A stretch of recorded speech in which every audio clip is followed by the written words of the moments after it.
हरियाणा सरकार ने 10,000 लोगों के लिए भर्ती निकाली है। ये पहली बार है जब राज्य सरकार की कंपनी हरियाणा कौशल रोजगार निगम लोगों को विदेश में काम करने का मौका उपलब्ध करवा रही है। कंपनी ने अपनी वेबसाइट पर दुबई में सिक्योरिटी गार्ड, यूके में स्टाफ नर्स और इसराइल के लिए कंस्ट्रक्शन सेक्टर में नौकरियों के लिए आवेदन मांगे हैं। इन 3 देशों में सबसे खास इसराइल है, क्योंकि यहाँ के लिए हरियाणा कौशल रोजगार निगम ने 10,000 भर्तियां निकाली हैं, जबकि बाकी के 2 देशों में नौकरी के लिए महज 170 लोगों को चुना जाएगा। इसराइल को करीब 1 लाख कामगारों की जरूरत है, जिसे पूरा करने के लिए वह भारत की तरफ देख रहा है। इसी जरूरत को पूरा करने के लिए हरियाणा कौशल रोजगार निगम कंस्ट्रक्शन सेक्टर में अनुभवी लोगों से आवेदन मांग रहा है।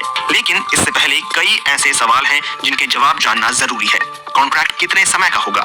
रहने की व्यवस्था क्या होगी? मेडिकल इंश्योरेंस मिलेगा या नहीं? क्या हरियाणा के बाहर का व्यक्ति इस नौकरी के लिए आवेदन दे सकता है? इस नौकरी में कितना पैसा मिलेगा? सबसे पहले जानते हैं कि इसराइल में निकली इन नौकरियों के लिए क्या क्या शर्तें हैं। हरियाणा कौशल रोजगार निगम के मुताबिक 4 तरह की नौकरियों के लिए कोई व्यक्ति आवेदन कर सकता है। नौकरी के लिए आवेदन करने वाले व्यक्ति के पास कम से कम 3 साल का अनुभव और 10वीं तक की पढ़ाई होनी चाहिए। इन नौकरियों के लिए उम्र सीमा को 25 से 45 साल रखा गया है। इसके अलावा चयनित व्यक्ति ज्यादा से ज्यादा 5 साल तक इसराइल में काम कर सकता है, लेकिन हर साल उसका वर्क वीजा बढ़ाया जाएगा। खास बात यह है कि विज्ञापन में इन नौकरियों को करने के लिए इंग्लिश भाषा को अनिवार्य नहीं रखा गया है।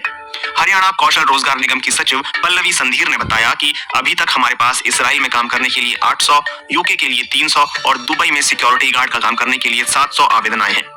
इसराइल में नौकरी के लिए आवेदन करने की आखिरी तारीख 20 दिसंबर है। ऑफलाइन इंटरव्यू के आधार पर इन नौकरियों के लिए लोगों का चयन किया जाएगा। नौकरी पाने वाले व्यक्ति को दिन में 9 घंटे काम करना होगा। व्यक्ति को काम से अगर छुट्टी लेनी है तो वह इसराइली लेबर कानूनों के तहत वहां की कंपनी देगी। नौकरी करने वाले व्यक्ति को हर महीने 6100 इसराइली न्यू शेकेल करेंसी मिलेगी, जो भारतीय रुपये में करीब 1,38,000 रुपए बनती है।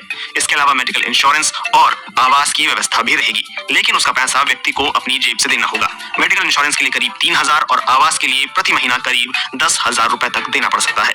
ध्यान देने वाली बात यहाँ ये है कि हर महीने मिलने वाला पैसा व्यक्ति के बैंक अकाउंट में जमा होगा और उसे ये पैसा एक मुश्त ब्याज समेत तभी दिया जाएगा जब वह कॉन्ट्रैक्ट पूरा होने के बाद इसराइल को छोड़ देगा। इसका मतलब है कि इसराइल में नौकरी करने वाले को हर महीने पैसा नहीं मिलेगा। इसके अलावा नौकरी करने वाले व्यक्ति को खाने पीने का ध्यान खुद ही रखना होगा। पल्लवी संधीर कहती हैं कि इसराइल में नौकरी के लिए आवेदन करने वाले व्यक्ति के पास हरियाणा का परिवार पहचान पत्र होना अनिवार्य है, क्योंकि तभी वह वेबसाइट पर अप्लाई कर सकेगा।